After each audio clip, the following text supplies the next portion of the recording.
Olá, sejam bem-vindos a mais um Palavra Viva. Na palavra do Senhor está escrito na terceira carta de João, capítulo 1, verso 2, o apóstolo diz assim: Amados, oro na expectativa de que tenha boa saúde, que seja bem-sucedido em tudo o que empreenderes, assim como é próspera a tua alma. Seja Aleluia. bem-vindo ao Palavra Viva. E hoje nós estamos com duas convidadas muito especiais, né? A psicanalista Deise Maciel e a cantora Vida Mendes. Sejam bem-vindas, meninas. Estamos sendo bem recebidas. Que bom. E a gente sabe que a gente é bem-vinda. Todo o amor que vocês estão disponibilizando para a gente recebe mesmo e emana em dobro. A gente que agradece. Eu estou falando por nós duas, viu, amiga? Mas é isso. Eu concordo com tudo que Vida falou e nós já podemos sentir a presença de Deus neste lugar. E eu tenho certeza que será um papo bem construtivo, vai agregar muito valor à vida daquelas que estarão participando desse momento, assistindo. Então, deixa Deus ministrar o seu coração através do que será mencionado aqui durante esse bate-papo, que eu tenho certeza que vai ser bastante produtivo. Com certeza. E começar falando de um versículo tão importante, né? Sim. Quando o apóstolo deseja que o outro vá bem, assim como vai bem a alma, né? É um assunto tão interessante hoje em dia, onde as pessoas muitas vezes se preocupam só com o espiritual e esquecem, às vezes, de cuidar do corpo, de cuidar da alma. E quantas pessoas hoje em dia, infelizmente, estão doentes da alma, já aceitaram Jesus Cristo, já estão libertas, já foram salvas, mas ainda estão presas, né? Por causa da alma, porque ainda não foram libertas na alma, ainda tem muitas feridas na alma. O que é que você, Deise, que é psicanalista, a nossa irmã Vida Mendes também, que é terapeuta, o que é que vocês têm a dizer sobre isso, com a experiência de vida de vocês?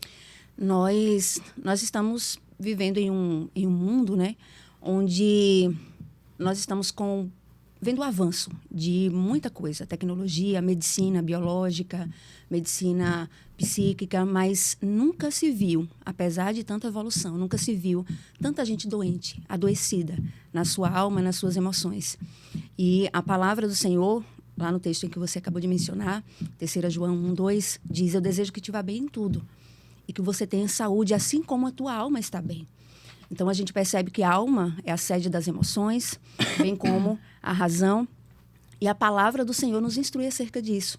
Onde hoje a psicologia, a psicanálise, as terapias vêm abordando e vêm trazendo a clareza, a luz da importância de nós cuidarmos das nossas emoções. E a palavra de Deus, a inteligência milenar, né, já aborda isso há mais de 2000 anos.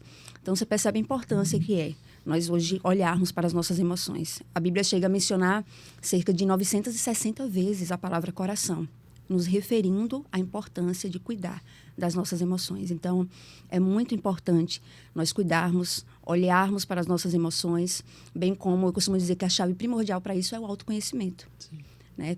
Olhar para você, conhecer a sua identidade, conhecer as suas emoções, se retratar com a sua história. Eu digo que a nossa história ela precisa ser entendida, precisa ser perdoada e ressignificada. Nós precisamos nos perdoar. E esse caminho é um caminho de volta para nós mesmos. E muitas mulheres estão fugindo disso justamente porque não querem voltar por esse processo de olhar para as suas emoções. Então, a gente hoje tem vivido uma sociedade muito imediatista, né? A ansiedade, a depressão tem batido as portas justamente com essa finalidade de trazer adoecimento para a nossa alma. Então, a gente percebe a importância de olharmos para as nossas emoções. Tudo começa desse olhar, com consciência, olhar para as nossas emoções, reconhecer quem nós somos, reconhecer o que é que está errado, ajustar, perdoar, né? Seja a si mesma, como perdoar pessoas que fizeram parte da história, como feridas emocionais que foram abertas ao longo do tempo, traumas, abusos, sejam físicos ou emocionais ou verbais. Então, nós mulheres, né, já que a gente está falando para um público geral, mas assim, falando muito para mulheres, uma vez que eu atendo, meu público-alvo é o público feminino, eu recebo muitas mulheres até perdidas na sua identidade, como resultado de demandas emocionais. Então, nós precisamos fazer esse caminho de volta, olhando para as nossas emoções. Amém. E você, Vida, o que é que você tem a nos dizer sobre esse versículo, né? Sobre o que a gente acabou de falar? Veja, existem 2 fatores muito importantes aqui. Primeiro, ele deseja e ele tem expectativa. Então, é necessário a gente ter pessoas que acreditam na gente. Nos motive e nos incentive. E eu acredito muito mesmo, porque ao longo da minha caminhada eu tive e tenho pessoas que me motivam, né? Você vê João já dizendo, olha, acima de tudo, eu tenho expectativa, eu desejo que você vá bem. Tem pessoas que elas precisam ouvir, outras precisam falar. Tem um provérbio que fala que eu devo vigiar os meus pensamentos. A minha forma de pensar, eu devo vigiar, eu tenho que controlar os meus pensamentos. Porque deles, está escrito em provérbio, deles está toda a tua trajetória. Então, tem pessoas que a vida inteira ocupando a mente com tal coisa, é quase que inevitável não reproduzir aquilo que pensa. Então, eu penso que a palavra ela é assertiva. Deise falou sobre essa questão milenar da palavra, eterna, na verdade, ela é eterna. E tudo que nós entendemos hoje de conhecimento humano é fundamental, mas chega a ser secundário, porque quando você vai ler na palavra, toda a base de ciência já está ali. Nada é novo. Já está ali. Esses dias eu estava fazendo um estudo sobre o Nikola Tesla e ele já tinha tido um insight de um mecanismo das pirâmides. Que alguns, na época que Tesla foi falar a respeito dessa energia que emana das pirâmides, naquela época, que absurdo, agora descobriram que era verdade. Só que Tesla, a base que ele tinha para tirar aquele conhecimento foi a Bíblia. É muito louco e maravilhoso. Então, se a Bíblia fala a respeito das emoções, tem uma frase na Bíblia que eu acho incrível, que Paulo fala assim, suportem os mais fracos. Não é o suportar que a gente tem na nossa linguagem portuguesa, brasileira, nordestina, de dizer, não sei como é que eu suporto. Não, é suporte. Oi. Segura. É suporte, oi. É segurar, é levantar. É ver que aquele negócio não vai aguentar, mas eu tô aqui, igual aqueles caras fizeram com Moisés. Moisés não estava aguentando ali. E eu acredito que naquele contexto ali, Moisés não estava aguentando. Não era físico, porque Moisés não estava lutando. Era a pressão na mente. Era a pressão na alma. Primeiro, de um grande chamado poderoso, que é isso que a gente encontra muito no meio cristão. Pessoas convertidas, cheias do Espírito, mas a alma doente. Sim. Um chamado poderoso de alta responsabilidade. Um povo consumindo o juízo dele o tempo inteiro. Saímos do Egito. Saiu do Egito fisicamente, mas o coração estava lá, desejando cebola. E aí você, como líder, tem que lidar com esse tipo de gente também. E aqui o que João diz, nesse capítulo que a gente iniciou, foi o que aqueles meninos fizeram junto com Moisés. Embora eu vou segurar de um lado, o outro segura do outro, mas Moisés não para.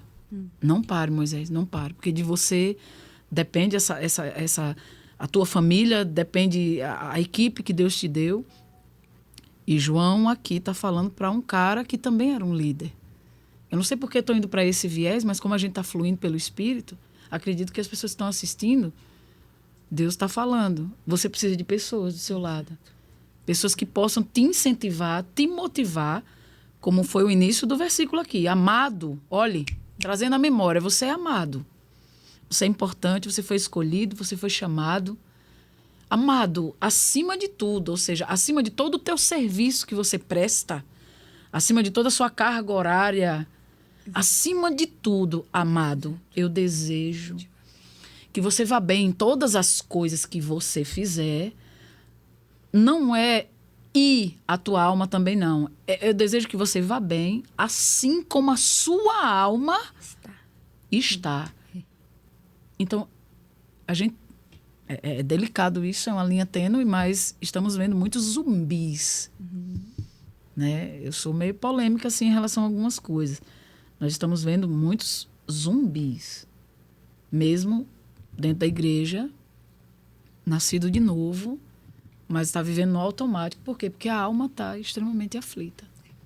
Então, o que o Senhor está querendo cuidar, como até Deise estava falando aqui no início, antes de começar, sobre a questão do espírito, corpo e alma.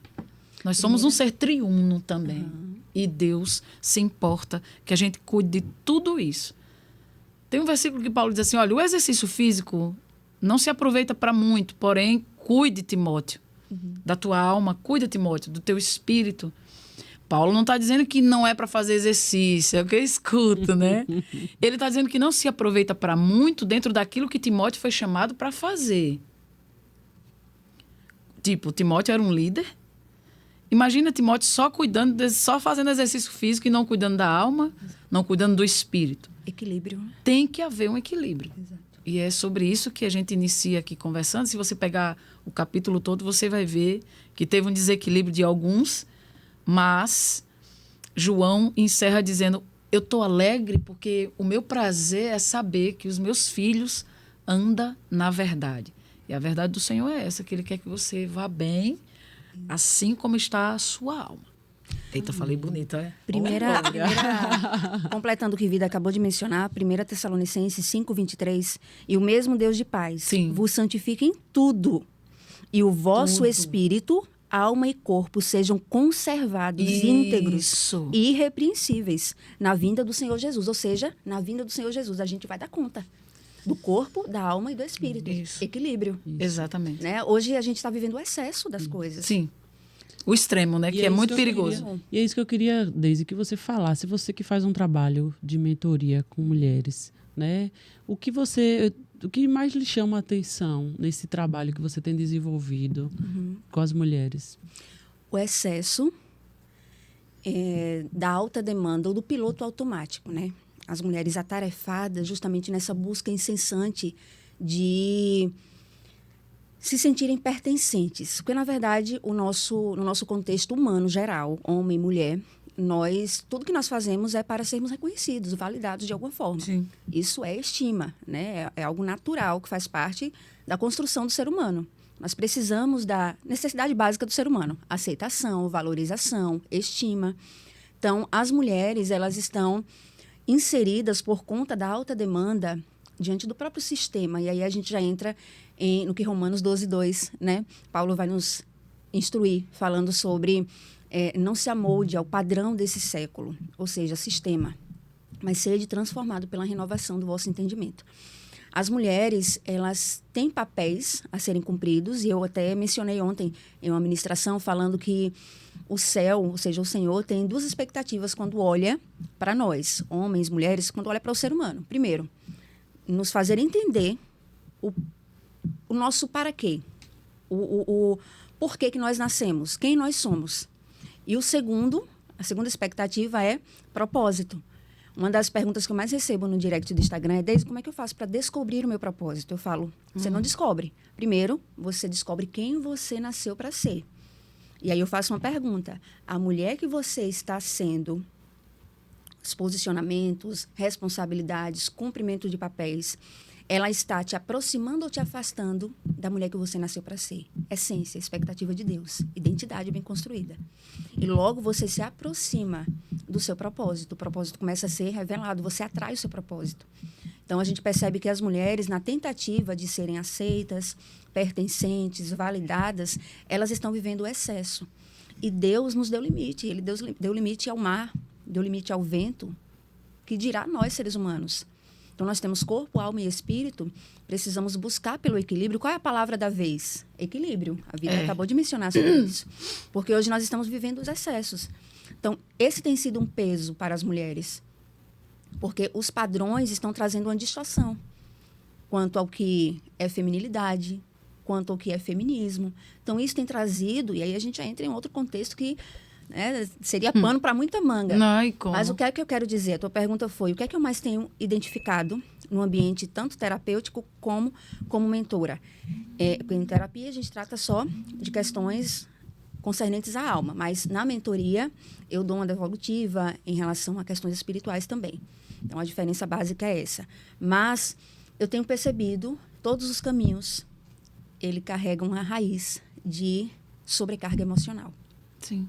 Por conta dos excessos. Exatamente. Então, nessa sobrecarga emocional, as mulheres acabam sendo inseridas em uma distorção de cumprimento de papéis. Aí entra a identidade que a gente fala. As mulheres estão deixando esses espaços vazios por estarem pesadas demais por conta de um emocional abalado. Aí agora, emocional abalado, o papel que eu deveria cumprir na minha identidade em ser esposa, eu cumpro um papel distorcido que é, sou casada.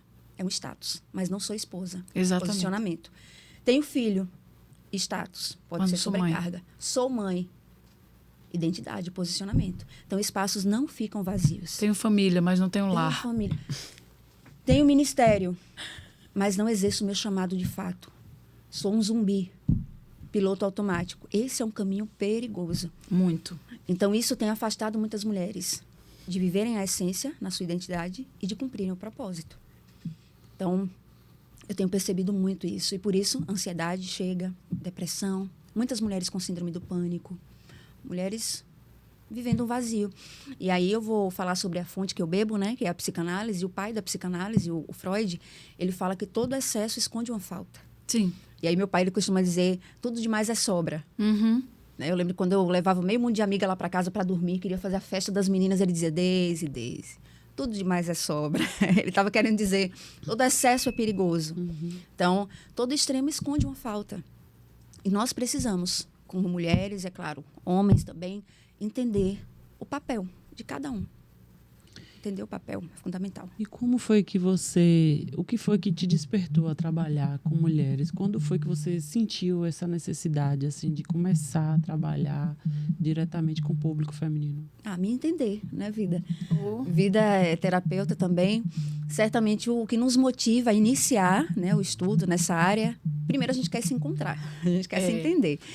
Eu estava vivendo uma crise. Depois a utilidade. Interessante que é muito comum a gente carrega essa crença, né, e por muito tempo a gente aprendeu assim, que o filho adolescente está vivendo uma crise de identidade. Está rebelde, é crise de identidade. Mas hoje não tem mais isso. Hoje, independente da idade que você tenha, você está suscetível a viver uma crise de identidade. Porque o que é uma crise de identidade? É você estar perdido. Sim. Dentro desses papéis, se entender quem eu sou. Eu nasci para quê? E aí eu costumo dizer que o autoconhecimento, ele traz 3 máximas, né? Primeiro, você descobre quem é, você descobre o que você tem e você descobre o que você quer. Então, no meu processo, e até nesse processo dessa crise de identidade, eu cheguei a me afastar do evangelho. Eu, na verdade, era crente todo domingo, banco. Religiosa. Religiosa demais. Disciplina religiosa. Exatamente. Cumpria papéis, tudo direitinho. Mas, em essência, emocionalmente, eu estava perdida. Dentro de algumas mazelas, feridas emocionais, processo de rejeição que eu passei. Então, eu me senti perdida em mim mesma. E aí, eu recebi o choque de realidade, porque sempre tem um ponto de virada, né? Tem uma chave. A Bíblia fala sobre o filho pródigo, que no momento em que ele estava caindo em si. Então, a gente tem um momento na nossa vida onde a gente cai em si, né? A chave é virada, e é nesse momento que a gente assume a responsabilidade, né, sobre a nossa vida. E eu comecei a identificar que eu não estava tendo resultado. Eu era uma menina de 18 anos de idade. Não tinha perspectiva de futuro. Não sabia quem eu era, não sabia os valores, o que eu tinha, e nem o que eu queria da vida. Então, foi nesse momento onde eu comecei a, de fato, buscar ajuda. Né? Eu comecei a fazer terapia, que eu também, diante da religiosidade, eu acreditava que terapia era coisa para doido, ou era falta de Deus, ou estava em pecado, e eu não queria comentar com ninguém que eu estava precisando buscar ajuda. É interessante você falar isso, porque muita gente que faz terapia não quer que ninguém saiba. Né? Já eu falo pros 4 cantos, eu preciso fazer terapia. Eu recebo... Faço igual o burro do Shrek, preciso fazer terapia.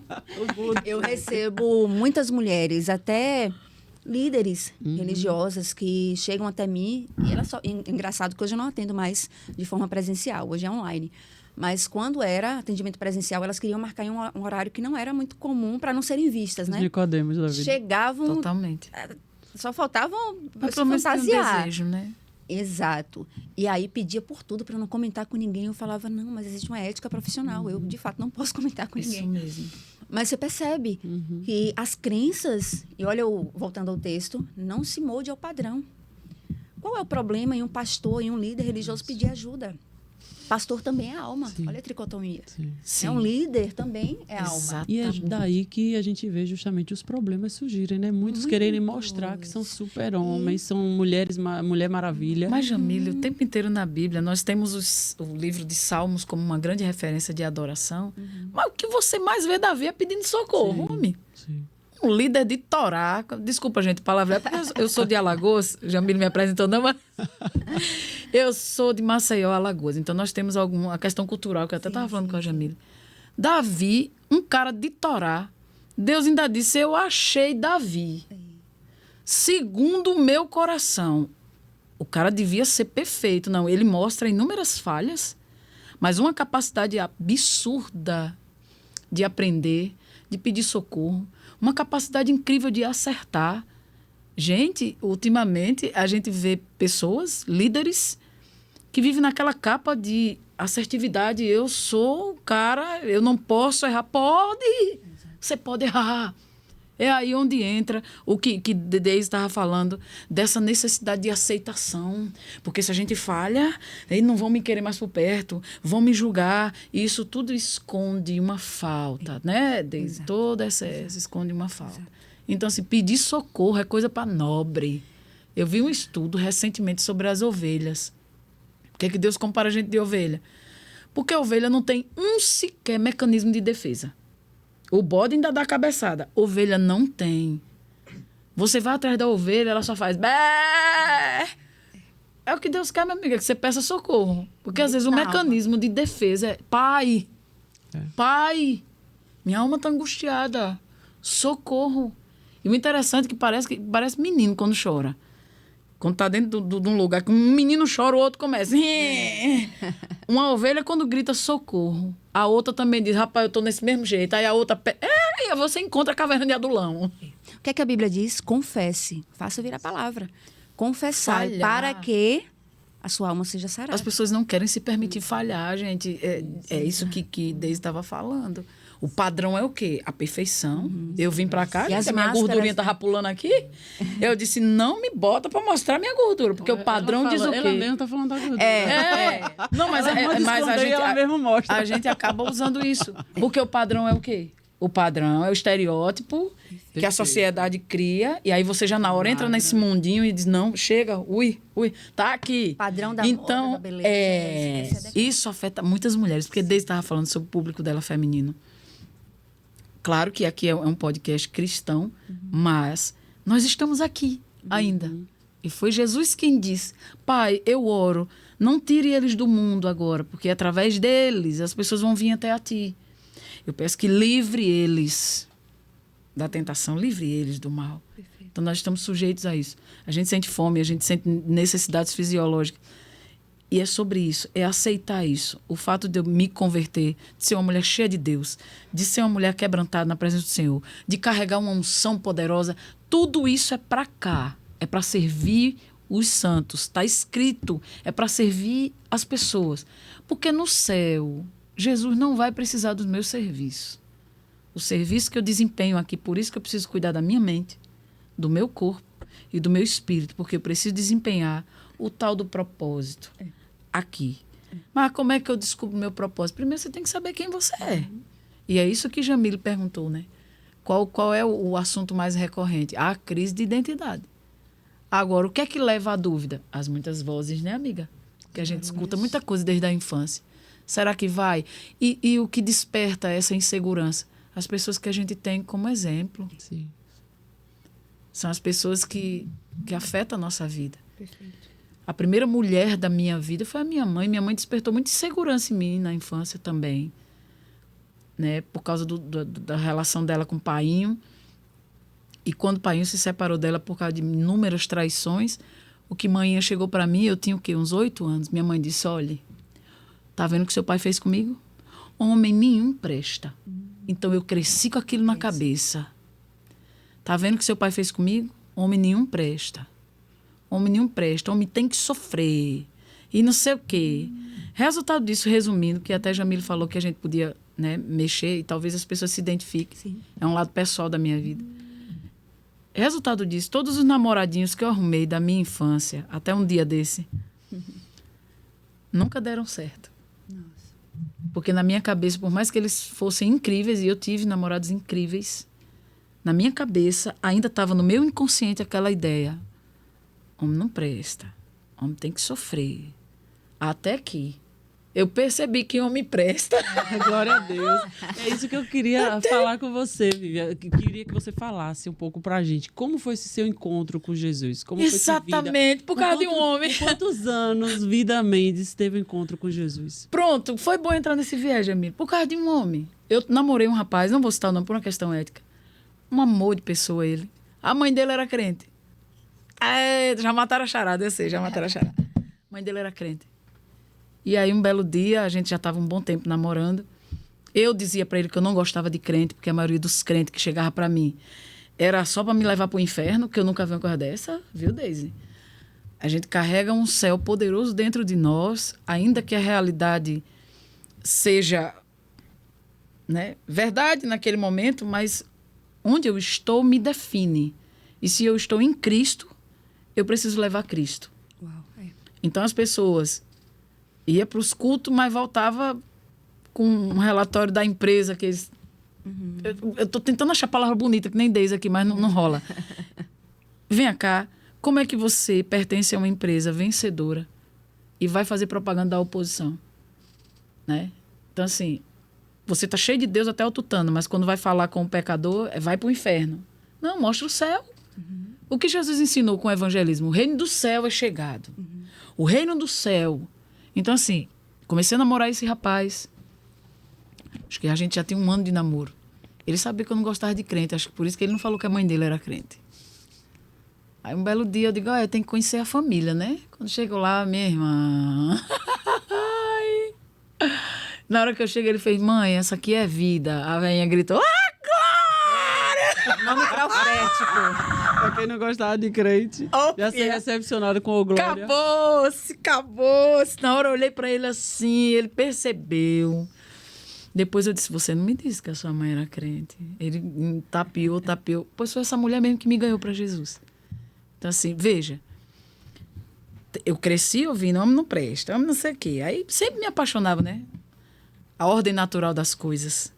Me apaixonando, mas vinha no inconsciente. E aí me apaixonei por esse rapaz, ele me levou até a mãe dele, que a mãe dele me levou até Cristo. E aí eu conheci o grande amor da minha vida, que é Jesus. A partir de então, por alguns motivos, a gente não ficou junto. Hoje ele é casado, muito bem casado. A mãe dele, uma querida, que eu guardo no meu coração com muito apreço, porque me mostrou. Ela falava de Jesus com mel. Agora, louco isso, né? Porque o pessoal dizia, rapaz, sogra é cobra. Eu não concordo. Sogra é uma bênção. Mas naquela época, sogra é cobra. E ainda crente, para mim, era a treva. Você tinha quantos anos nessa época? Deixa eu ver. Eu tô com 42 anos. Eu me converti, tem 14 anos que eu me converti. Eu não sou boa de conta, não. Veja aí. Vai, Cauã, diz aí. 42 menos 14. Enfim. Aceitei Jesus. Ainda cumpri alguns contratos, já me questão da profissão. E depois veio a renúncia, que é onde, né, onde dói. Mas se você quer crescer, sempre você vai ter que deixar um degrau para trás. Ainda que esse degrau seja fundamental, ainda que ele não saia dali, ele foi essencial para a sua vida, mas é o exercício do crescimento. Vai doer, né, um pouquinho. Então, esse foi o meu processo de conversão, mas eu vou lhe dizer uma coisa. Eu consigo compreender a palavra hoje, eu consigo compreender o meu propósito hoje, depois da terapia. Porque você tratou a alma. Porque Além de já ter tratado o espírito, agora você tratou a alma. Eu tratei a alma. Mas me diga uma coisa, e a música? Quando foi que a música, assim, você teve os seus primeiros contatos, assim, com a música? Você começou a cantar quando? Olha, segundo Painho, a música é que nos escolhe. Meu pai é músico, né? Músico autodidata. Eu sou indígena, né? A prova disso é o eu apertar desses cabelos. E eu cresci ouvindo Painho fazer música dentro de casa. né? Até música para mim, Painho fez, cantando para mim. Mas profissionalmente mesmo, para ganhar dinheiro com a música, eu comecei com 13 anos de idade. Trabalhar com a música. Então, por isso que eu disse a você, a renúncia foi muito dolorosa, porque foi toda uma base da minha vida. Veja, você nasce com uma profissão linda, você nasce com aquilo ali. O Senhor pega e diz assim, pronto, eu estava fazendo um estudo sobre os chamados e os escolhidos. Ele chama todo mundo. Dentro desses que ele chama, o que não difere para Deus, ele ama do mesmo jeitinho. Dentro do que eles chamam, tem uns que ele diz, eu vou escolher você para tomar conta dessa equipe, isso aqui vou te escolho para você fazer isso aqui, para todos os que eles chamam, entendeu, gente? Não tem ninguém, porque Deus me escolheu, eu sou maior do que os que são chamados, nada a ver isso aí. Mas aí, da minha família todinha, só eu mexo com a música, só eu. Painho se separou de manhã, casou, e casou de novo. Eu sei que no final ele tem uns 12 filhos, mas a única que veio com esse presente da música fui eu. Então, eu comecei muito cedo a trabalhar com a música. E por que, vida? Você começou cedo a trabalhar com a música? Porque você amava? Porque precisava dentro de casa. Se meu pai saiu, quem é que ia sustentar a casa junto com manhã? Era eu. Aí, agora eu vou abrir um parêntese. Eu tinha um irmão, tenho, que ele é mais velho que eu. Mas a referência de pai que ele tinha era o quê? Um pai ausente, um pai que só batia nele. Painho chegava estressado, manhã estressava ele mais ainda. Painho descontava. Qualquer besteira que meu irmão fizesse, Painho descia ali madeira, pau, surra de sangrar. Aí meu irmão pegou e desenvolveu um mecanismo de não chorar. Enquanto eu, colérica, mas por que eu chorava? Para ele parar de bater logo. Sim. E o meu irmão não, ele prendia e aí é que Painho batia. Batia a ponto de manhã segurar a mão de Painho. E o resultado disso, falar do meu irmão para mim, eu amo demais meu mano, mas é uma pessoa que também precisa de terapia. Ele vai ver esse podcast, ele vai saber que eu estou falando dele. Isso afeta demais as referências. Eu tinha o meu pai como uma referência musical. Um músico incrível, Painho. Autodidata, sanfoneiro, músico exigente, chato. Eu reproduzi tudo isso, sem saber que eu tinha herdado de Painho. Vocês vão entender agora que eu vou concluir. Passaram-se os anos, Painho se separou, eu cresci. Ele não me viu, ele não sabia que eu mexia com a música. Ele nem sabia, porque ele foi construir outra família em outro lugar. E agora eu consigo ganhar um valor relativamente até maior do que a minha mãe, que trabalhava. Comecei a ganhar muito nova, porque eu fazia o que eu fazia de forma muito excelente.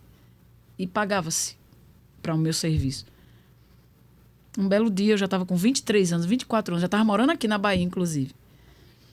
A banda que eu estava trabalhando por aqui foi para São Paulo. Nesse meio, manhinha pega e diz assim, tu vai para São Paulo. Eu disse, vou, mãe, a banda vai tocar lá. Menina, eu soube que teu pai está por lá. Mas quem disse que eu queria conversa com o Painho? Queria conversa com o Painho, não. Eu disse a ela no telefone, eu disse, manhã, esqueça isso. Painho abandonou a gente, Painho quer saber da gente, não. Por fim, com muito pedido de mãe, né? Porque mãe tem esse poder, entrei em contato com o Painho. Encontrei Painho. Ele já estava casado, estava lá as filhas dele.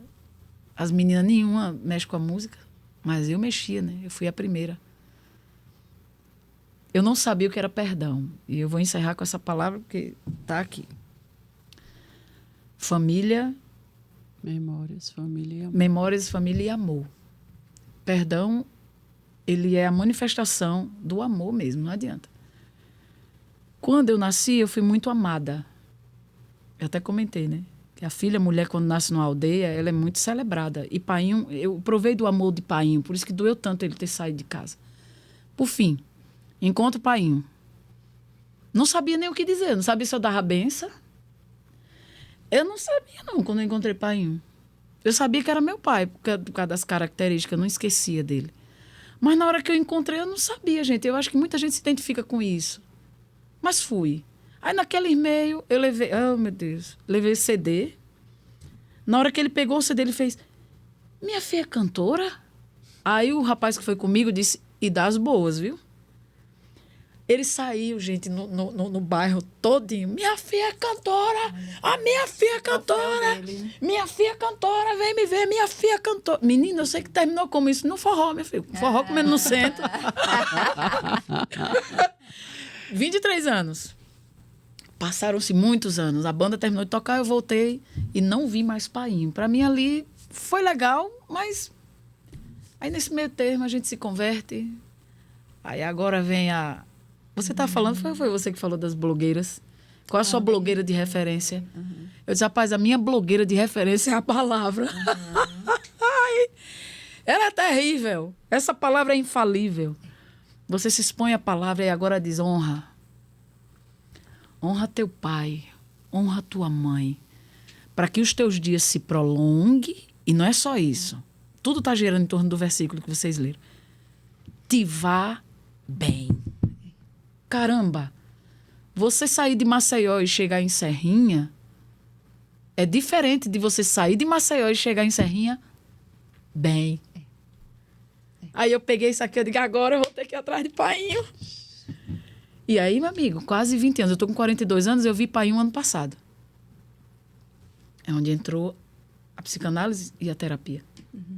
Engraçado que a terapeuta disse assim, vida, você precisa ir atrás do seu pai. Eu vou atrás de Painho para quê? O que é que Painho vai falar para procurar essa agonia que está na minha mente? Ela disse, não é o que ele vai falar, é o que você tem que liberar. Exato. Porque agora você é uma mulher de Deus, você conhece a palavra. Gente, sério. Eu encerro aqui a pergunta de Jamile, mas vim cheia de conflito na cabeça. Eu disse, meu Deus, o cara abandonou a gente, nunca procurou saber se a gente precisava de alguma coisa. Tudo que eu consegui foi tão doloroso. Não era para eu estar tomando essa... Eu virei marido da minha mãe, eu virei pai dos meus irmãos, tudo por causa da saída de Painho. Aí parei assim, eu disse, eita, e o Espírito Santo é incrível, lindo, maravilhoso. Pense numa pessoa maravilhosa para nos convencer, o Espírito Santo. Ele não obriga, convencer é diferente de obrigar. Ele começou a me trazer a memória. Veja o quanto você ama a palavra. Veja as suas orações, do quanto você diz que ama o Senhor. Veja as pessoas que vieram até Jesus por sua causa. Aí eu digo, eu tenho que ir até Painho mesmo, eu tenho que ir lá. Liguei, consegui falar com ele. Painho, eu soube que você está na região. Tá por onde? Tá na aldeia? Que meu pai é índio. Ele, não, estou em Maceió. Eu quero lhe ver. Ô, Jamile, a obediência, né? É o lugar mais seguro. Aí eu cheguei para minhas irmãs e disse, olha, eu estou indo ver Painho. Eu preciso ir vê-lo. Uma das minhas irmãs disse, eu não vou. Não lembro nem do rosto dele. Ela era pequenininha. A caçula disse, eu quero ir ver Painho. O meu irmão disse, vou ver. Se eu sair do trabalho mais cedo, eu vou. Eu disse, não, vocês não estão entendendo não, né? Eu estou dizendo que eu preciso ir ver Painho. Moral da história. Quando eu encontrei Painho de novo, aquela moça que tinha encontrado ele com 23 anos, que não sabia nem o que dizer, agora era alguém que tinha nascido de novo. Na hora que ele apareceu, eu disse, benção, Painho. Sorri, abracei ele, eu olhei para o céu e fiz, pai, eu estou aqui. Ainda não sabia o que falar. Fomos para a casa de Painho. Painho hoje tem uma bolsa de colostomia há mais de 25 anos, não sabia.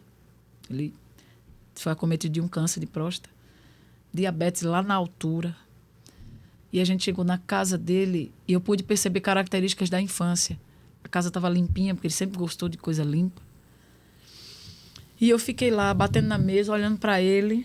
E eu, Espírito Santo, me ajuda aqui. Você disse que no momento de agonia, você diz o que a gente deve falar. E nada. Aí chegou uma hora que eu parei assim, eu fiz, Painho, e a música? Parou de tocar, foi. Aí, comunicação entre vocês. Exatamente, Deus é fiel. Deus é muito fiel. Porque era a única coisa que eu conseguia lembrar dele. Ele saiu, eu tinha 8 anos, gente. A única coisa que eu conseguia lembrar de Painho era a música, a alegria dele, essas presepadas do que vocês viram fazendo, é muito ele. Aí eu disse, e a música, Painho? Parou de tocar por causa do negócio lá? Ele, não, minha filha. Eu disse, mas a sanfona pesa quase 16 quilos, você vai pegar peso? Ele, não, minha filha, eu toco sentado. Aí pegou, mandou um vídeo. Disse, aí o vídeo, eu tocando esse final de semana. E quando eu olhei, Painho tocando, as mesmas presepadas que vocês me veem cantando. Quem me conhece sabe. Aquela coisa intensa. E aí o Zé Bombeiro entrou fora do compasso, ele deu um grito. Ai! Na hora que eu vi aquilo ali, aí comecei a chorar. Eu fiz, meu Deus, olha de quem eu herdei. Eu me questionava tanto sobre essa intensidade que muitas vezes gera excessos mesmo, porque o intenso, ele tem um excesso, assim. Eu estou podando isso, viu? Mas quem nunca? Aí, na hora que eu vi, eu parei assim, eu fiz, meu Deus. Aí veio na memória as inúmeras vezes que eu pensei em desistir da música. Inúmeras vezes. Eu pensei em largar a música, parar de cantar, parar de tocar, aquela coisa toda. Na hora que eu vi Painho, com a bolsa de colostomia ali, a sanfona, aquela paixão dele, olhando para o Zé Bombeiro, porque entrou fora do compasso, eu me lembrei daqueles forró que ele fazia quando eu era pequena em casa. Aí, na hora eu comecei a chorar, e eu disse assim, Painho, pare aí. Me escute. Aí ele, oi, minha filha, sim, diga. Aí na hora eu parei assim, eu tenho muito orgulho de ser sua filha. Gente, eu vou dizer uma coisa a vocês, o perdão, ele existe. O perdão é o caminho da perfeição. Eu vi um cientista falando a respeito dos prefixos de algumas palavras, e o perdão, perdoar, é você doar mais uma vez credibilidade, tempo, amor, chance, confiança. Então, na hora que eu disse, Painho, eu tenho muito orgulho de ser sua filha, eu sou uma excelente profissional hoje, eu rendo graças a Deus pela sua vida, fui eu que tive que liberar isso sobre ele. Na hora que eu liberei isso sobre ele, veio uma paz tão grande, Jamile, dentro de mim, tão grande, acima de qualquer coisa que eu já tenha sentido na minha vida. Painho se levanta, me abraça. O abraço agora já era diferente. A minha irmã que disse, eu não vou, que eu não lembro nem do rosto dele, já estava chorando, soluçando do lado. O meu irmão segurando ali. Acabou que Painho chegou para minha irmã e disse, minha filha, é porque quando Painho saiu de casa, minha filha era pequenininha demais, minha filha tinha 2 anos. A outra começou a sorrir. Ai, que lindo! O meu irmão, rapaz, agora você está aí com os filhos tudo junto. E foi aquele ambiente de perdão. Glória a Deus. E um ambiente mais musical. E quando eu saí daquele ambiente, honra, que é o que a palavra diz, principalmente meu pai, minha família, né? Já fui ligando para um produtor. Bora fazer música agora e nós vamos botar para torar. Então, assim, é sobre o incentivo que a palavra nos dá. E você, hoje, se você me perguntar, vida, quem é vida? Eu vou lhe dizer, vida é uma mulher ungida, bem resolvida, extremamente amada, com um propósito grandioso, um coração maravilhoso, cheia de expectativa do futuro, uma mulher forte, acima de tudo frágil, capacidade absurda de errar o tempo inteiro, mas com um coração ensinável. Então, assim, eu sei te responder quem eu sou hoje. E o que é que a gente encontra?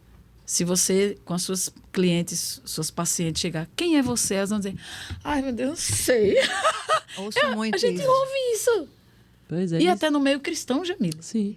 Mas isso que eu ia falar com a Deise, né? Que são casos como esse que você encontra, né, no consultório. Mas eu Pessoas que conhecem a palavra, porque você vê que ela teve esse encontro com o pai, esse encontro que foi curador na vida dela, foi libertador, mas o ano passado, depois de quantos anos servindo 13 anos. ao Senhor. Depois de Uma 13 coisa anos, interessante que ela mencionou primeiro, eu costumo dizer que o perdão não é sentir, perdão é decisão. Foi uma Olha decisão. que ela foi de Maceió. Isso. Né? Ele estava em Maceió? Ele estava em Maceió. Eu pensei que ele estava na aldeia. Mas se ele estivesse na aldeia... E eu fui na aldeia depois. Mas existia um trajeto para ela fazer... E que foi movido por decisão e não por emocionalismo. Porque emoções são passageiras. Porque a emoção foi quando manhã me obrigou a ver Painho.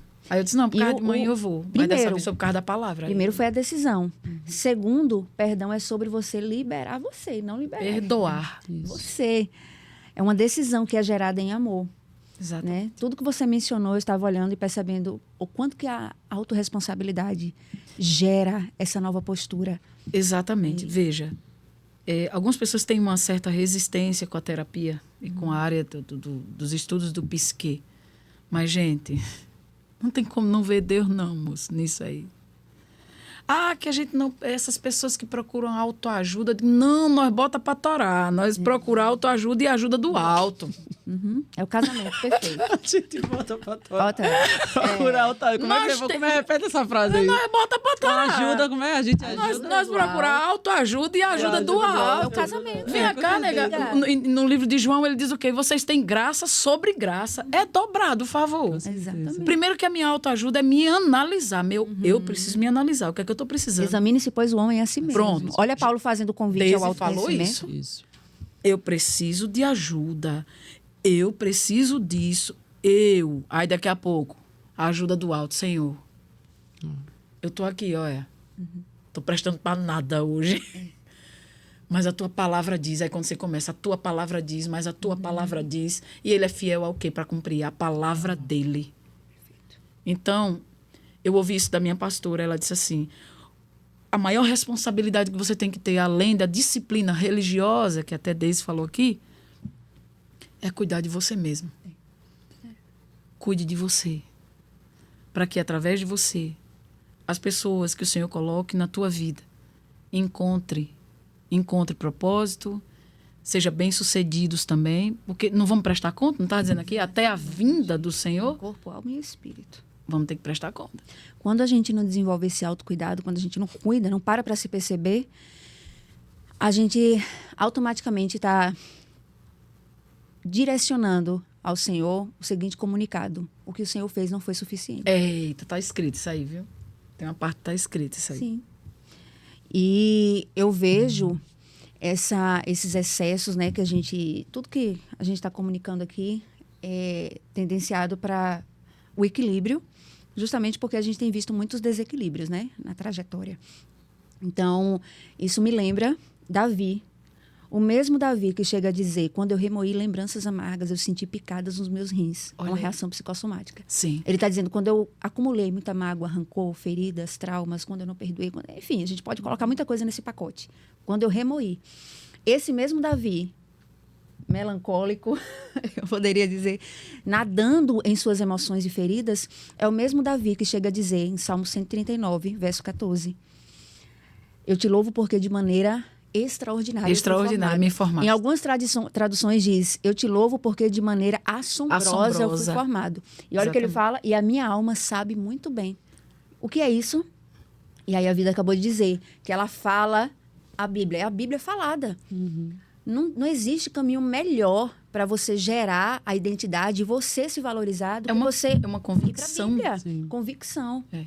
Falar quem você é Isso. nele. Conversar com a sua E alma. eu tenho certeza, vida, que hoje você, quando sobe ao altar para ministrar, Ah, minha filha. é outra coisa. O quê? Porque É uma graça. eu falo isso porque, assim, hoje você pode dizer assim, hoje eu vou bem, né? Eu cuido mais de mim, eu amo, eu sei valorizar, Sim. né? E eu acolho, Jamile, eu acolho quando eu falho. Eu digo, eita, falhei aqui. Falhei. Peraí. Ô, gente, eu falhei aqui. Bora de novo. Quando o Deise falou que o salmista disse, a minha alma sabe muito bem da forma extraordinária que eu fui criada. Ou seja, eu sei quem eu sou agora. Nada muda, ninguém Então, muda. quem sobe naquele altar ali é uma mulher experimentada, como a palavra diz, experimentada. E outra coisa, Colossenses, salvo engano, está dizendo que Deus agora, por causa de Cristo, me vê perfeita. Olha que loucura. Aí eu digo, só o Senhor, né? Mas ele me vê perfeita. Mas eu, vida, concordo com o que ele diz, mas a gente na agonia da alma, né? Que não foi o diabo que deu, foi o Senhor mesmo, que é para me dar essa capacidade de decidir coisas. A minha alma vai estar inquieta muitas vezes. É a briga. A Bíblia diz que tem uma guerra mesmo. O espírito diz uma coisa, a sua alma diz outra. E essa guerra incessante até que a gente se torne o dia perfeito, o corpo transformado, que esse dia já está para chegar. Eu sinto isso. Que breve o nosso amado vem nos buscar. Mas até lá, você precisa entender isso, Jamile. Eu subo ali, às vezes eu controlo os meus excessos, porque agora eu descobri que não era mais intensidade, era excesso. Mas tem hora que eu quero mesmo, até eu quero mesmo, eu extravasar, porque você não sabe como foi o meu dia. Tem gente que sobe ali naquele altar e chora, aí quem olha embaixo diz, está passando prova. Não, gente, às vezes a gente chora de prazer, de alegria, de satisfação da salvação. Eu não consigo. Tudo que há em mim bendiz o nome dele. Com entendimento eu louvo ao Senhor, bendigo o nome dele e tudo que há em mim. O que é que há em mim? A minha personalidade, característica é diferente de defeito. Defeitos são ajustáveis. Característica é aquilo que Deus imprimiu em mim. Venha cá, vai dizer que a rosa tem defeito porque tem espinho. Mas vai estudar. O espinho da rosa não fura ela. É verdade. E se você souber pegar direitinho, nem você se fura. Então, existem características nossas e existem os defeitos. Os defeitos são condicionais. Em algum momento você falou alguma bobagem, ou você está irredutível, não quer melhorar, porque tem gente que tem isso mesmo. Você vai ver Diótrefes, um dos caras que é citado aqui, que João ainda diz assim, destaque, quando eu for ter com ele, eu vou. Né? Porque a gente precisa de repreensão. Nós somos perfeitamente ensináveis. O Senhor nos dá essa capacidade de aprender. Ou devemos, né? Ou devemos ser. Mas é isso, Deise. Eu queria ouvir um pouco sobre de você, né? Como foi esse... Você falou que chegou um momento que você se afastou do Evangelho. Foi. E como foi essa volta Amiga, sua? Foi mesmo. Oh, meu Deus. E não foi, foi. Oh, meu Deus do céu. Foi. Nasci em berço cristão, né? Pais maravilhosos. Tenho o meu pai do coração, que eu sou apaixonada. Inclusive, beijo, paiinho. Amo demais. Mas a vida falando sobre a história dela, o refazer da rota com o pai, eu vivi isso com meu pai biológico. Né? E tem foto do dia, viu? Depois, Cauã, tu bota aqui pro pessoal ver no podcast. Depois tu bota. Viu? Desculpa, Deise. Deise é psicanalista, ela vai entender meu comportamento. Gente, eu sou colérica e hiperativa. Ela tem a mente pensante, ela já vai no foco. Por isso que ela fez questão de botar essa imagem aqui, ó. Gente, aqui ela se identificou com essa imagem. Fiz o menino tirar de lá de cima. Vá, amiga, você disse que seu então, pai é biológico. Essa pessoa, de um lado, bem resolvida em relação a tudo isso que eu falei das necessidades básicas do ser humano. Eu tive isso, eu fui acolhida dentro do meu lar, com minha mãe, com meu pai, né? O meu pai do coração, por quem eu sou apaixonada pelos dois. Meu pai do coração é pastor, me ensinou o caminho, né? Ensina a criança o caminho que deve andar. Porém, a cidade onde eu morava, onde eu residia, era uma cidade muito pequena. Então, ouvia-se muito falar sobre o episódio que aconteceu da separação, né, do meu pai biológico com minha mãe, onde eles acabaram se separando. O divórcio chegou para minha casa quando minha mãe tinha acabado de descobrir que estava grávida de mim. Meu irmão tinha 6 anos de idade. Então, por mais que de um lado eu estava recebendo amor, sendo acolhida, mas não isentou daquilo que se refere ao sangue, né? Ao que está intrínseco, ligado a uma paternidade. Então, eu vivi e cresci até uma determinada fase da minha vida com esse ambiente, esse contexto de rejeição por parte do meu pai biológico. Então, eu fiz esse caminho de volta. A vida falando, e eu lembrando aqui, eu falei, Jesus, estou me vendo nessa história. Porque eu precisei decidir, de fato, perdoar. Mas quando foi que esse momento chegou? Porque em um momento eu quis me rebelar, fiquei com uma crise de identidade, fui facilmente influenciada. Sim. Né? Tinha base dentro da minha casa, mas fui para a faculdade, ambiente de universidade, é só o sangue do cordeiro. Você precisa ter muita identidade firmada, mas eu não tinha naquele momento. Ferida com com esse processo, né, que foi construído, diante do que eu ouvia pessoas falando. Seu pai deixou você e sua mãe, seu irmão, quando ela tinha acabado de descobrir que estava grávida. Ele também ele verbalizava, né, essa rejeição, falando que não queria. E aí depois, quando ele descobriu que era menina, que era o sonho dele, aí ele começou a rodear, né, para ficar perto e tudo. Então, quando eu decidi que eu deveria buscar ajuda, então fui para a terapia e fui ser pastoreada de fato, porque eu estava uma jovem agora rebelada, né, estava na igreja, frequentava, mas não queria desenvolver um relacionamento com o Senhor. Então, eu costumo dizer que quanto mais eu descubro quem Ele é, mais eu descubro sobre mim. Porque é o meu pai, né? Quem me criou. Então, eu estava longe de mim mesma porque eu estava longe dele, da presença. Então, quando eu comecei a ser acolhida, pastoreada de fato, o pastor começou a me ensinar, a me discipular, Porque agora eu era uma jovem e o recurso que eu tinha recebido na infância era outro. O recurso muda, a dinâmica muda, né? Sim. O ensino muda. Então, eu me submeti a essa liderança, me submeti a uma ajuda terapêutica. E foi quando, no meu processo experimentada, no meu secreto com Deus, onde a ficha caía de verdade, e o Espírito Santo começou a trazer a memória. Incomoda, dói. Ele convence. Mas eu costumo dizer para as meninas, né, para as mentoradas, alunas, vocês vão lembrar disso, as pacientes, eu digo, dói como nunca, para não doer nunca mais. Isso. Deixa doer. É desse O processo dói, mas cura. Amém. E cura mesmo. Então, eu fiz esse caminho de volta. E o Senhor ministrou meu coração em um momento onde eu estava desenvolvendo essa experiência com Ele. O Senhor disse, perdoa. Você precisa perdoar. O processo de cura, de fato, vai acontecer quando você perdoar. Liguei, ele já estava passando por um processo acamado, e aí liguei para meu irmão, liguei para minha cunhada, falei, e como ele estava sendo acolhido por meu irmão, né, e minha cunhada, falei, eu vou aí, vou visitá-lo. Mas aí imagina. Quantos anos? A guerra. Eu tinha uns 19, 20 anos. Assim, quanto tempo tu sem ver teu pai? A vida desde quando nasceu? Anos. Eu via quando eu voltava no interior, eu via assim, esporadicamente, dava benção, mas saía, com medo. Saía. Então, era só cumprindo tabela. Fui, ele estava no hospital. Meu irmão disse, então, aproveitando que você está aqui, eu vou ali comer e tal, depois eu volto. E aí, naquela hora, a enfermeira chegou com uma papinha para eu dar para ele. Imagina você. Teu pai? Para eu dar a comida. E o que eu ouvia era, esse homem é um monstro. Então, na minha mente, eu estava alimentando um monstro. Aí, ó. Gente, isso é sério. E aí eu até falo sobre isso, né? Ontem, isso na ministração, eu falei, por trás de todo adulto difícil, existe uma criança ferida. Sim. E existia uma criança ferida. Hoje eu compreendo. Uma mulher que estava sendo moldada. E eu dando comida a ele, tremendo. Eu falei, Jesus, eu buscando um ponto de conexão para me comunicar com ele. E aí comecei a falar aquela conversa meio assim, sem pé, sem cabeça, sobre o tempo. Tipo, como é que tá céu, sendo né? aqui.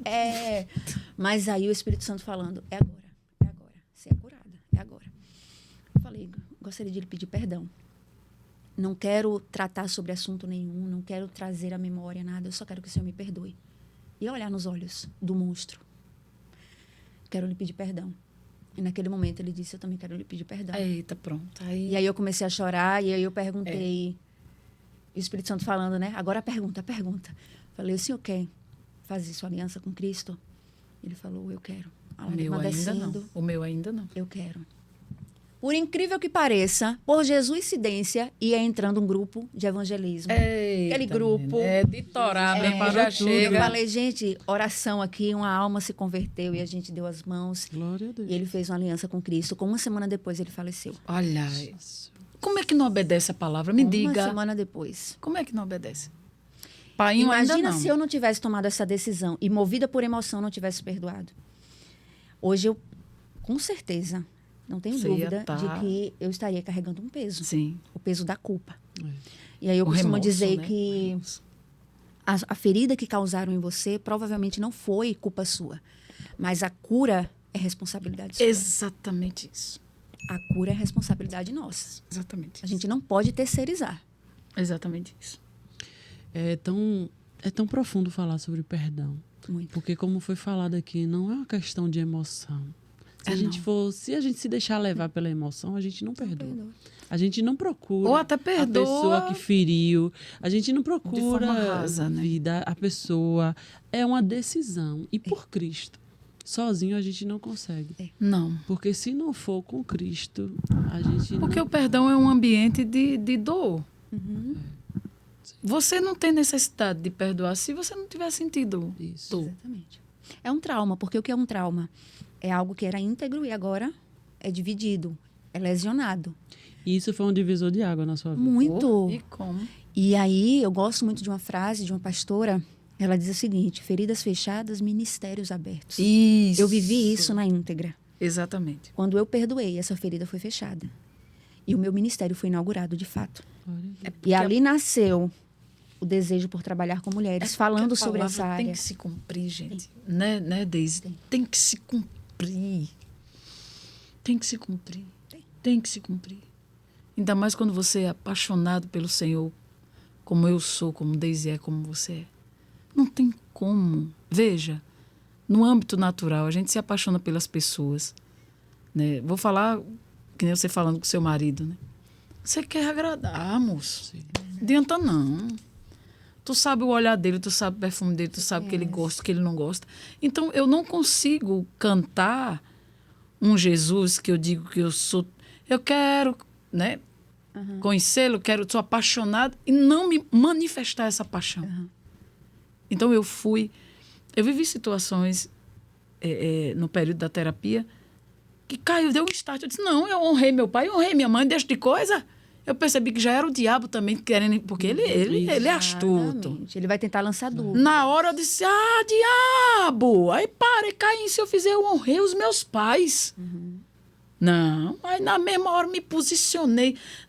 Aquele loop que o diabo lança desde a eternidade, as mesmas coisas, mesmas coisas. Ele não muda, ele não é criativo, não. Ele usa a mesma coisa. Só que o Senhor faz o quê? Faz você andar em novidade de vida. A misericórdia do Senhor não é a mesma de ontem, ela renovou para hoje. Quem te acusa com aquilo que é velho é o diabo. Então, quando ele vai falando, eu digo, não, nem venha. Nem venha. Que eu honrei o meu pai, honrei Maninha. Maninha morreu com câncer.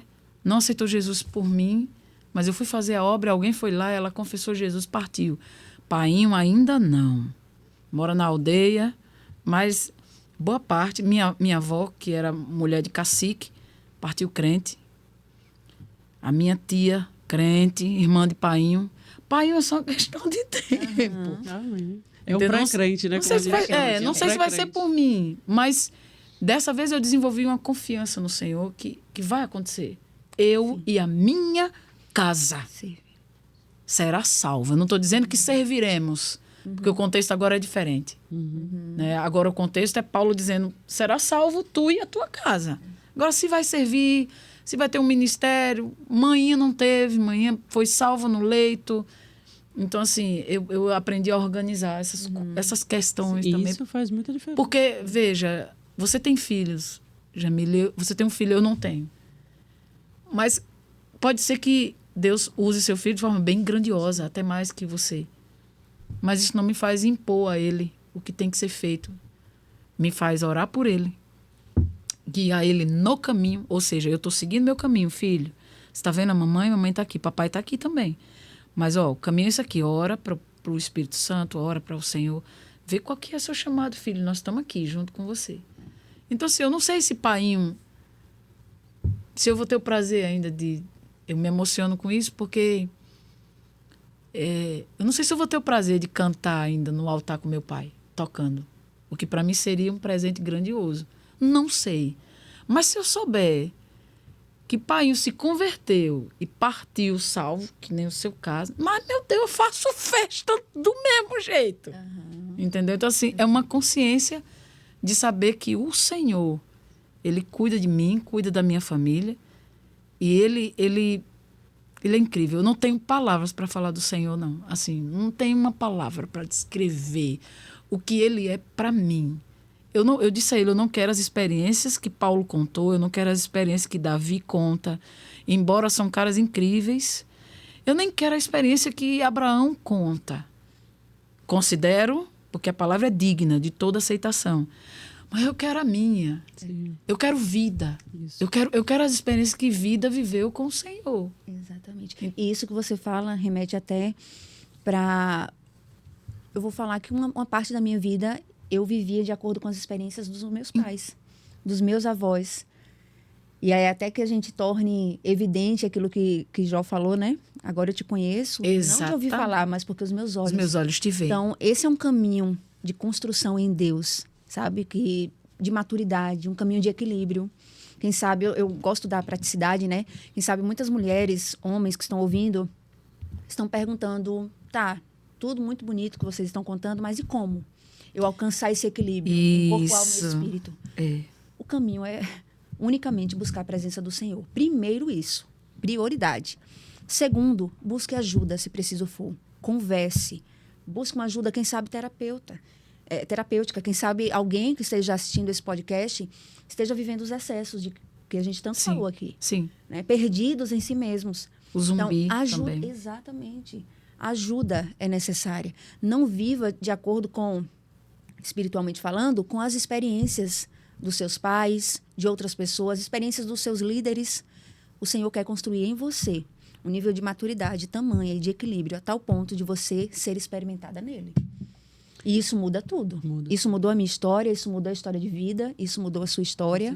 E de muitas pessoas que estão assistindo. Eu queria lhe perguntar, Deise, essa experiência que você teve com seu pai fez toda a diferença na sua relação com o Joxan? Muito. Né? Hoje...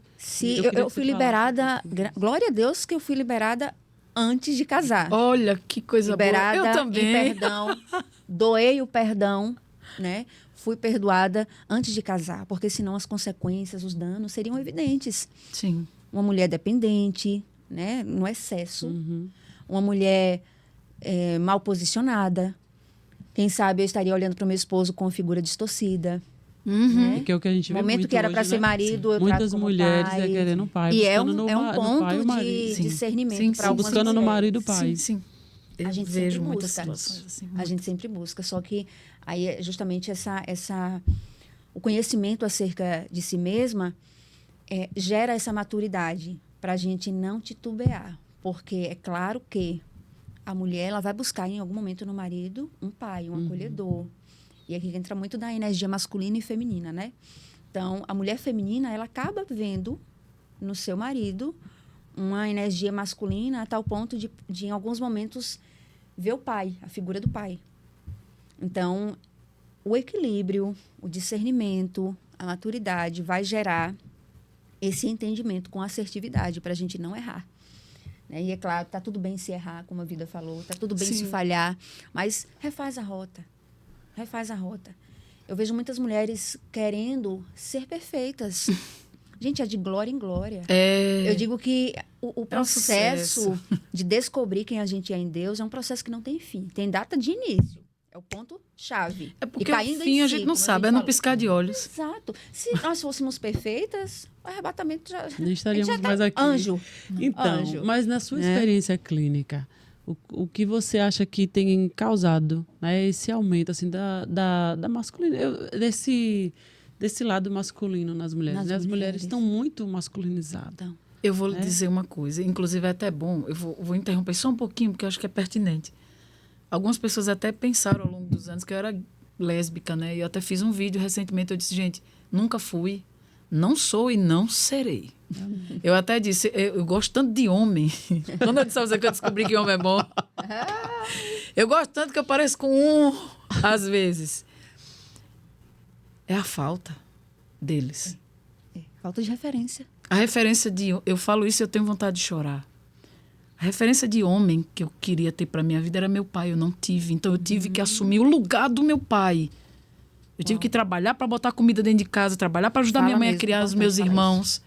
Então, eu desenvolvi uma autossuficiência, que não era a suficiência do alto. Hoje eu vivo a suficiência do alto. Mas eu desenvolvi ao longo do tempo. E aí, você começa a trabalhar, começa a se virar. Cadê o pai para dizer assim, cadê a menininha de papai? Cadê papai? Vá fazer faculdade que papai paga. Ó, filha, papai trouxe isso aqui para você. Não tem papai trouxe isso aqui para você. Quem trouxe para você? Minha mãe. E assim mesmo, divida com seus irmãos. Porque não dá para dar não dá para dar um para cada. Eu ia para a escola, de manhã, mãe botou... É porque em Alagoas fala botar, viu, pessoal? Mãe botou meu irmão para estudar de manhã e eu para estudar de tarde. Agora, diga por quê? Porque o tênis que ele ia de manhã era para eu ir com o mesmo tênis de tarde. O pé desse tamanho do meu irmão. E eu andando assim, vai para a escola. Jesus. Então, cadê o pai para dizer assim, não, filha, papai vai comprar... Não teve. A gente teve... Algumas mulheres têm que aprender a se virar só. Isso desenvolve nela essa troca de papel. É o papel invertido. E aí é o que tem gerado problema. Não é nem o gerado. É que a gente atrai mesmo, sabe? Porque alguns homens... Não é fraco, eu não vou dizer que é fraco. Mas alguns homens que se escoram nessa força que a mulher tem. Eu tô com medo de falar dos meus amores. Se escora na força que a mulher tem. Outros caem fora porque dizem, você é doido, eu vou entrar aí. Eu tô com outro homem. Mas, no fundo, deixa eu deixar bem claro para todas as câmeras aqui, inclusive Cauã, que está ali, né, cuidando das coisas, um jovem, promissor. A gente gosta de ser menininha. Exatamente. Viu? A gente gosta de ser acarinhada, a gente gosta de ser protegida. A gente, olha, sabe uma coisa gostosa? É quando a gente estiver assim, perturbada, resolvendo meio mundo de coisa ao mesmo tempo. O cabra chega a dizer, filha, pare tudo, vem aqui. Deixa eu lhe dar um abraço. E dá aquele beijo. Fala assim, minha filha, eu tô aqui. Aí acabou, você vai ver a gente. Morre na hora. Então, acho que a falta disso faz com que a gente supra, colocando na gente um papel, um comportamento, uma responsabilidade que no momento não tem para quem distribuir. Aí sai do limite. A gente falou, né? Aí, sai do limite. Aí, pronto, aí sobrecarrega a neguinha. Por isso que muitas mulheres estão... eu diria até que as mulheres estão no ranking número 1 aí, entre homem e mulher, com o diagnóstico de câncer. Porque Exatamente. São os pesos. A somatização. Somatização. Totalmente. Tá demais. Questões emocionais. Aí vem... Eu não sou casada, não tenho filhos. Mas tem mães de família que o marido é extremamente ausente, mas está dentro de casa. Mas é ausente. A mãe é para tudo. É para cuidar das questões emocionais do menino que está descobrindo a puberdade, da menina que se apaixonou na escola, da menina que quer uma roupa, do menino que quer um negócio e o marido não chega junto. O marido diz assim, tô botando a comida no armário, é o suficiente. E muitas ainda Ou tem tem que trabalhar. medo. Caramba! Porque também é um perigo. Existem mulheres que elas são tão autossuficientes que o marido tem medo de chegar junto. Mas por que ela é autossuficiente? Aí é onde está, porque ela não teve a suficiência. Onde precisava ter. E isso é bíblico, né? Você vê que a Bíblia diz que o teu desejo seja para o teu marido e ele te domine. Às vezes a gente esquece dessa parte do versículo e ele te domina. Então, como o Vida falou, muitas mulheres... O que a mulher quer é só isso, ser dominada. Eu queria demais. Ser suprida. E, inclusive, e aí eu vou Suprida. falar abertamente, o feminismo, o movimento feminista, acabou distorcendo muito um texto bíblico que deveria ser como referência para nós. O que é? Mas muitas mulheres acabam mergulhando em outro viés. Mas mulheres, sejam submissas ao vosso marido. A gente foca na parte A, mas a parte B do versículo diz, e vós, maridos, ame a sua esposa a ponto de se entregar por ela, como Cristo se E entregou. o homem vem primeiro. Como é que não se submete? E eu acho interessante que a Bíblia diz, maridos, amem primeiro. Antes da mulher se submeter, ele Não, precisa pera, amar, nós vamos porque encerrar não aqui quer amar. agora esse texto, que agora nós vamos botar pra torar. Tem um versículo que teve um dia com um cara aí, uma figura, disse assim, as mulheres têm que respeitar os maridos, porque Sara chamava Abraão de Senhor, e a Bíblia tá... Aí eu disse, aí eu parei na hora, eu fiz, irmão, veja, muito respeito, muito amor. Vamos falar de Abraão, como é que era Abraão com Sara. Primeiro, rico de Torá. Rico, que eu tenho certeza que Sara não estava preocupada como é que ia fazer a unha. Rico. A Bíblia diz que Abraão era riquíssimo. Segundo, um homem de fé, de Deus, mas de Deus, daquele nível hard, que em Hebreus fala que nós somos filhos de Abraão, pai da fé. A ponto de sair de casa sem nem saber para onde é que vai. Terceiro, Sara disse, ai, deite com a minha serva. Abraão obedecia. Depois Sara disse, não quero mais esse menino aqui. Aí Deus chega para Abraão e diz, obedeça Sara. O cabo ainda fazia o que Sara queria. Com jeitinho. Então, aí o que a gente faz? A mulher vai pedir um dinheiro ao marido para ir fazer a unha. Eu não tenho dinheiro para essas coisas, não. Aí quer que chama. Vá. Vou mesmo. Vou não. Aí quando Tô chega fora. a noite, faz, hoje tem. Tem o quê? A cama, você aí quieto, porque você não investiu o dia todinho. Exatamente. Entendeu? Como é que eu vou ter desejo com um homem desse? E a outra coisa... Misericórdia, o papo tá rendendo aqui. E Cauã rindo. E Cauã, que é o jovem. Jovem, olha, precisam ver Cauã como fica filho, aqui. você vai casar. E seja provedor. E outra coisa, minha gente. E aí em Pedro, 2 Pedro ou 1 Pedro? Que fala que se o cabo não cuidar da mulher direita, as orações não é Nem ouvidas. as orações não passam do teto. Exatamente. Então, minha gente, eu vou dizer uma coisa pra você. A gente estava iniciando aqui antes de começar ao vivo. A mulher foi ideia de Deus. E o primeiro registro da voz do homem na Bíblia, pode olhar, o primeiro registro do homem falando alguma coisa, não foi o nome dos bichinhos, não. Foi dizendo assim, essa sim. Essa aí, por algum acaso, por que que o homem elogiando a mulher no início da Bíblia tá ali? Porque a gente é movida por isso, gente. A gente é movida. A gente está com o nosso marido. A Bíblia diz que uma da força da mulher virtuosa, primeiro, era temer ao Senhor. E a segunda coisa que dava manutenção aquela mulher chega me cansa. Tem hora, eu li as qualidades dela. É possível. Se a Bíblia está dizendo que é possível, é. E um dos mecanismos de força dela diz o quê? Os filhos de manhã elogiam. E o marido na porta da cidade. E o marido diz, muitas têm as suas virtudes, mas tu... Eu achei que me arrepio, olha pra isso. Tu, minha mulher, tu é mais excelente. Agora me diga qual é a mulher que não... minha amiga, nós faz tudo.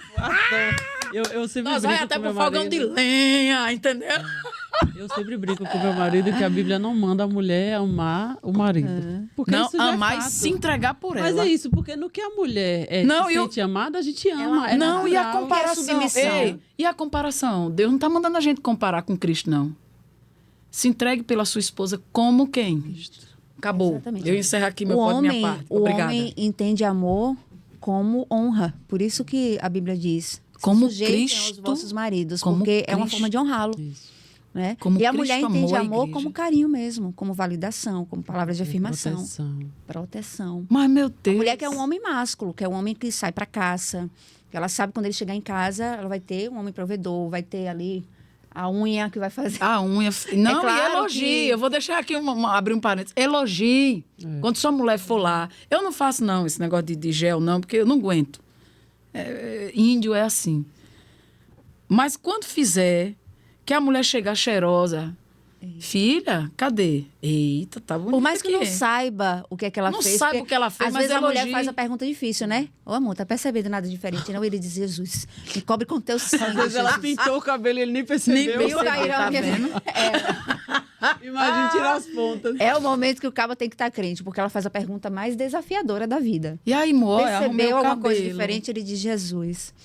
E aí é o como, Eu né? acho que é fácil demais viver A em gente paz. A gente costuma- aqui complica.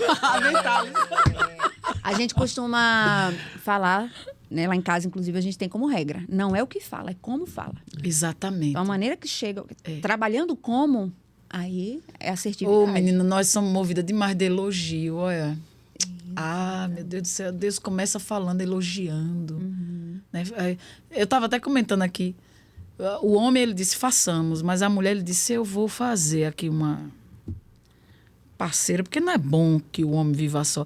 De tudo que Deus fez e viu que era bom. Só teve uma coisa que ele disse, não é bom não, o homem viver sem mulher. Então, assim, mulher é uma coisa top. Muito. Nós somos top demais. Geradora Cê é de doido. vida. Geradora de vida. Amém, queridas. E nós estamos caminhando para o nosso final. Ah! E aí, muito boa essa conversa nossa. E eu queria que vocês deixassem, né, uma palavra para as pessoas que estão nos acompanhando. Eu vou deixar a vida concluir, porque ela conclui de uma forma mais bonita, né? Eu, Ela- bonita. Mas eu só quero... Gente, eu tô tentando me controlar aqui. Mas essa sou eu, viu? Mas assim, Deise fala muito bonito, Não. né? É, menina? Ah, Vem cá, eu aprendi uma palavra nova com você, devolutiva. Ela é igual a Letícia. Eu aprendi a palavra companheira do programa retórica aqui. esses dias. Menina, eu quero falar gente, retórica para. em tudo.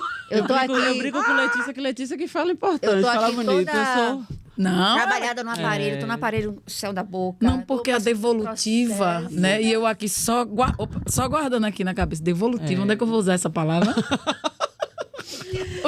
Ô, gente. Ai, eu só quero deixar para as meninas, né, e para quem está ouvindo, homens também, meninos, meninas, a seguinte informação, a seguinte dica, se é assim que eu posso falar. Mas a maturidade, ela é gerada no ventre da dor. Sim. A gente hoje ouve muito falar sobre feridas, inclusive, eu diria que a gente está vivendo a era onde as pessoas falam muito sobre feridas emocionais. Hoje a gente ouve não só terapeutas, como também pastores falando sobre isso. Hoje tem muitas conferências, treinamentos, né? Inclusive eu tenho treinamento que eu desenvolvo, onde a abordagem principal é trabalhar não só a identidade da mulher, como também trabalhar a cura para feridas emocionais. Mas a gente precisa entender e passar por esse ambiente de dor, e para que ele possa gerar em nós maturidade, é entendendo o seguinte: é preciso viver o processo. Sim. Não tem como não passar pelo processo. Eu digo que existe uma dinâmica do céu no processo. Algumas pessoas chamam esse ambiente de processo, de dor, chama de vale, chama de estreito, né? Tem muita gente que... estou no estreito de Jeová. Eu não sei qual é o nome do seu processo, da sua dor. Mas eu quero dizer para você, enxergue beleza diante dele. Porque assim você será movida, motivada a sair dele, né? De uma vez por todas, com responsabilidade.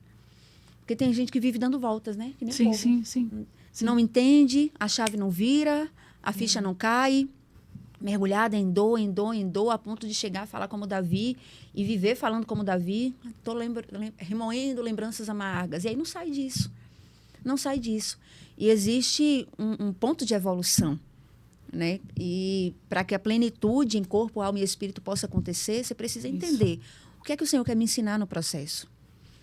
O que é que o Senhor quer me ensinar com essa dor, com essa ferida? Existe um propósito no processo. Então, busca entender isso de uma vez por todas.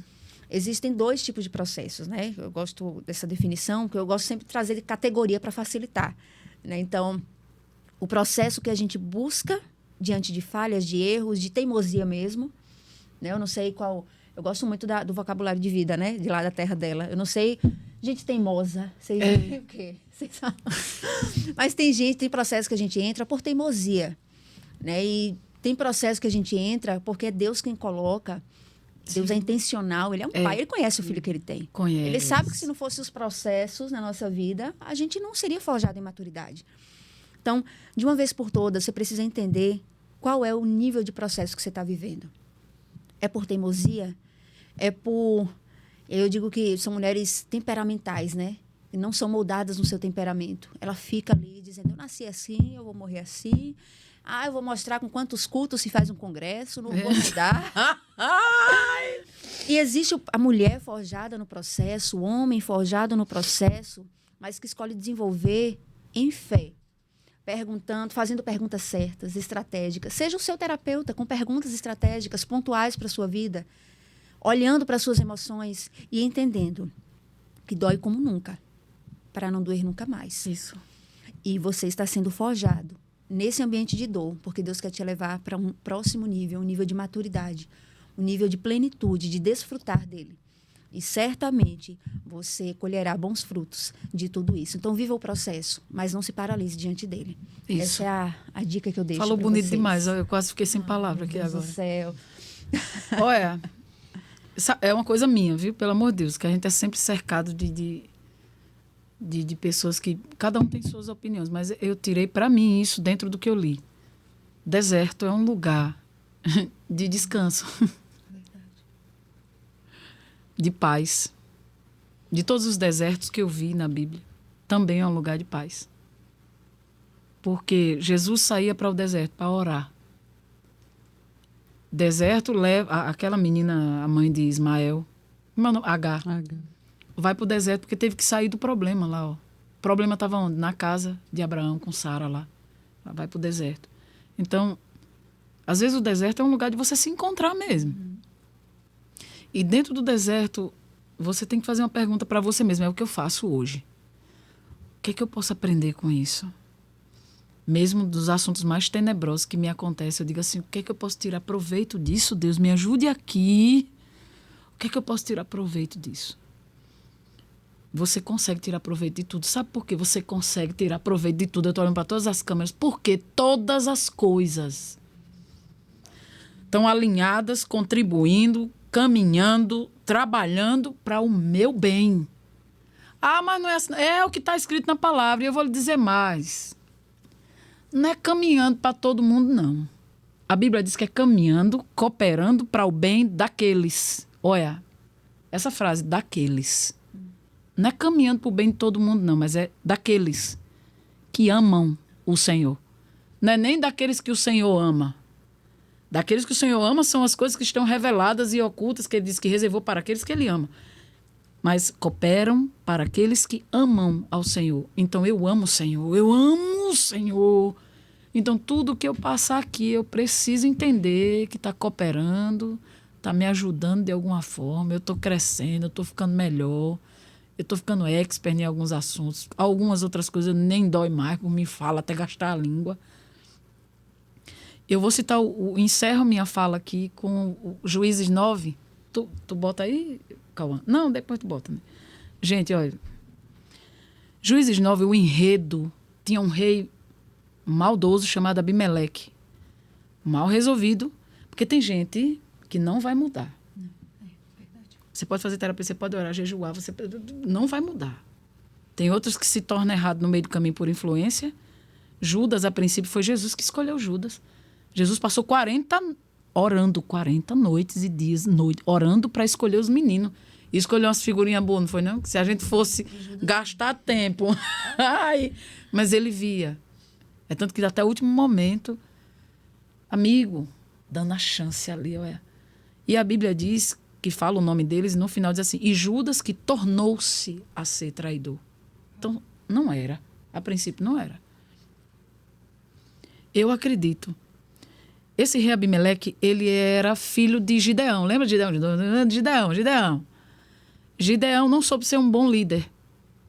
Ele não fez discípulos. Ele liderou na força do Senhor, pegou a fama, mas dentro de casa, os filhos que teve, ele não... Porque um bom líder, ele tem que ter um sucessor. Característico daquilo que o líder acredita. Gideão não fez isso. Mas tinha um filho dele chamado Abimeleque, que tinha uma soberba terrível, que fez coisas horríveis, inclusive matou os outros irmãos tudinho, porque ele queria reinar no lugar do pai. Nesse intervalo, ele consegue destruir uma galera de uma cidade. Na maldade, ele se pôs rei. Depois que se pôs rei, o povo não gostou do reinado dele. Ele se revoltou contra o povo, porque tem gente que é assim, né? Não, se você for contra o que eu estou dizendo, tá se rebelando. Aí ele matou essa galera. Veja. Só que aí agora ele vai para uma outra cidade que ele queria muito pegar para dominar. E lá na cidade já correu a notícia. Abimeleque está vindo e quer matar a galera daqui também. Aí a Bíblia diz que nessa cidade tinha uma torre forte. Aleluia. E nessa torre forte, todos que ouviram aquela mensagem, Abimeleque está vindo e vai matar a galera. A galera correu para a torre forte. Não é só correr e trancar a porta. Subiram para a parte de cima. Eu acredito que as pessoas que têm experiências com o Senhor, testemunhos grandiosos, não podem sair desse andar. Nunca, senão Abimeleque pega mesmo, porque ele está pronto para arrombar a porta. Mas o que me chama atenção aqui é que aquele meio mundo de gente na torre forte, no andar de cima, e Abimeleque embaixo querendo acabar com a porta para entrar, uma mulher. Uma mulher, a Bíblia diz uma mulher, não diz o nome dela, não diz a característica dela, não diz a igreja que ela congrega, não, oh, Senhor, me ajuda aqui.